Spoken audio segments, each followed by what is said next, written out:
사람들의 사고의 내용이 바뀌는 것이다 라고 보는 겁니다. 결국은 영어라고 하는 것은 단순하게 그 영어 단어들로만 이루어진 게 아니라 그 영어 단어에는 거대한 인식 체계들이 존재한다. 여기 그런 얘기들이 나오잖아요. 언어를 사용한다는 것은 언어 속에 저장된 세상을 이해하는 행위다. 결국은 우리가 한국말을 버리고 영어를 사용하는 또는 한국말과 영어를 같이 사용하는 것은 결국은 이 원래 한국어에 저장되었던 그 축적되었던 그런 인식 체계, 사고의 체계가 아니라 영어에 축적되었던 사고 체계를 사용하는 것이다 라는 의미입니다. 실제 이런 것들은 이 존댓말 같은 것을 통해서 알 수 있죠. 우리나라가 가지고 있는 여러 문화 중에서 좀 독특한 부분 중에 하나는 경로 문화입니다. 노인을 공경하고 상대방 그 복잡한 서열 체계 속에서 상대방을 높이는 그러한 말들을 사용하는 거죠. 자, 그럴 때 사실 이런 존댓말 체계 자체가 우리 사회의 존재하는 어떤 위계 질서의 체계를 보여줍니다.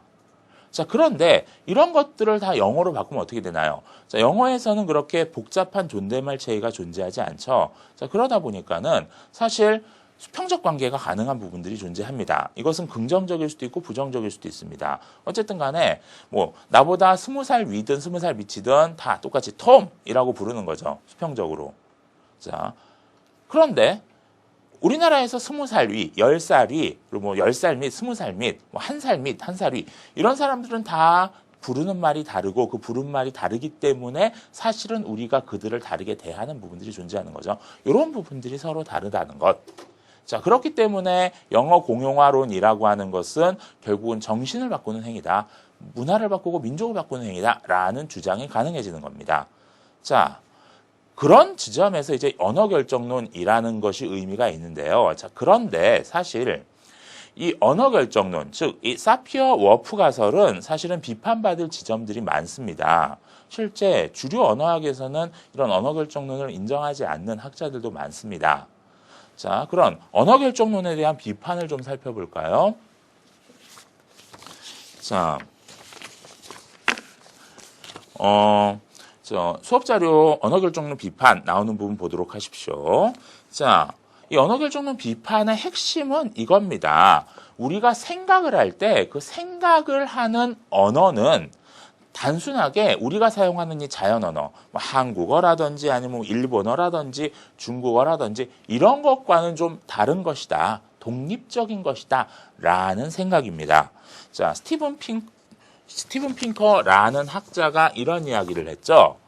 인간의 사고는 자신이 사용하는 자연 언어와는 독립적인 추상 언어. 자, 이 추상 언어를 멘털리스라고 부르는데, 자, 이런 것들을 통해 이루어진다. 즉, 이런 생각의 기반에는 이런 게 있는 겁니다.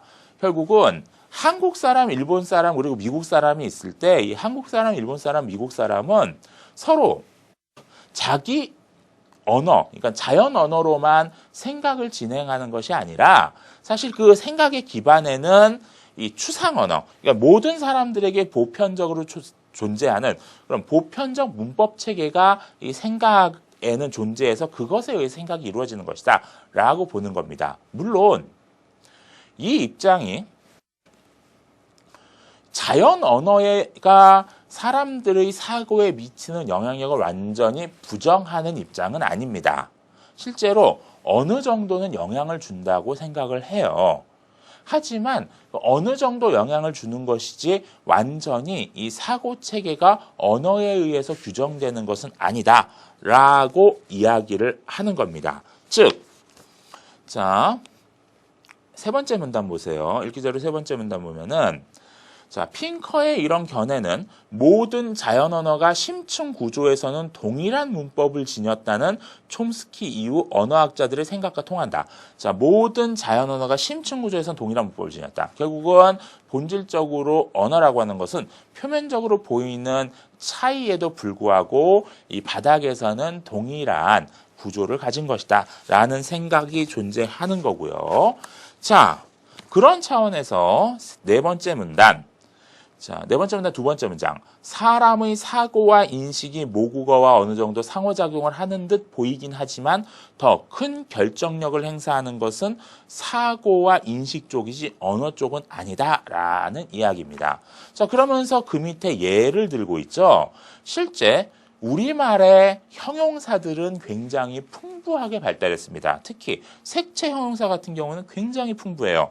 자, 여기 보면은 빨갛다 이 말만 봐도 빨그스레하다, 빨그스름하다, 벌겋다, 벌그스레하다, 벌그스름하다, 벌그죽죽하다, 빨갛다, 발그레하다, 무지 많죠. 자, 뭔가 랩을 하는 것 같은 느낌인데 수십 개의 말들이 존재합니다. 그래서 우리나라 사람들이 다른 나라 사람들에 비해서 색채 감각이 더 고도로 발달했나요? 자, 언어가 사고를 규정하는 것이라면 이렇게 풍부한 색채어를 가지고 있으면 풍부한 색채 감각을 가지고 있어야 합니다. 다른 나라 사람들에 비해서. 근데 사실은 꼭 그렇다고 보기는 어렵거든요. 우리나라의 색채 감각이 다른 나라보다 더 풍부하다라고 딱 규정하기는 어렵습니다. 물론 이거는 좀 예외적인 사례고 아닌 사례도 또 있을 수도 있습니다. 아까 얘기했던 존댓말 같은 경우도 있을 수도 있는데 어쨌든 사실 이런 식으로 언어와 사고가 좀 독립적으로 움직이는 경우들이 존재한다라는 이야기를 할 수 있다는 겁니다. 자, 그래서 결국 여기 나오는 읽기 자료는 이제 고종석이라는 소설가가 쓴 글인데요. 이 글에서는 그래서 이런 식으로 얘기를 하죠. 결국 이 언어 결정론이라고 하는 것은 언어에 특별한 힘이 있다고 믿었던 그러한 과거 좀 반이성주의적인 그러한 사고 조류의 한 말단이 아니냐 이런 식으로 약간 비판적으로 생각을 합니다. 자, 그래서 결국은 이 보편 언어라에 의해서 사고가 결정되고 그렇기 때문에 단순하게 볼 수는 없다라고 이야기를 하고요. 사실은 요것의 연장선상에서 생각을 해보면은 사실 물론 이 언어결정론을 비판하는 입장이 영어 공용화론을 지지하는 입장으로 바로 연결되지는 않습니다.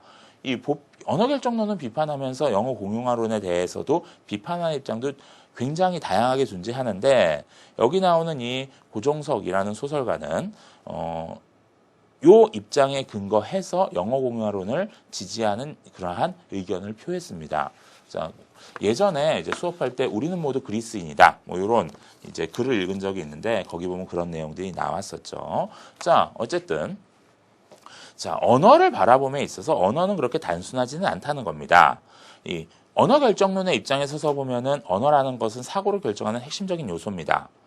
자, 그리고 비판하는 입장에서 보면 꼭 그렇지는 않아요. 하지만 자, 이쪽 입장에서는 이쪽 입장이든 어쨌든 중요한 것은 이 언어라는 것이 우리가 세상을 이해함에 있어서 굉장히 중요한 역할을 한다라는 것. 그러니까는 완전히 사고를 결정한다고 할 수는 없지만은 세상을 이해하는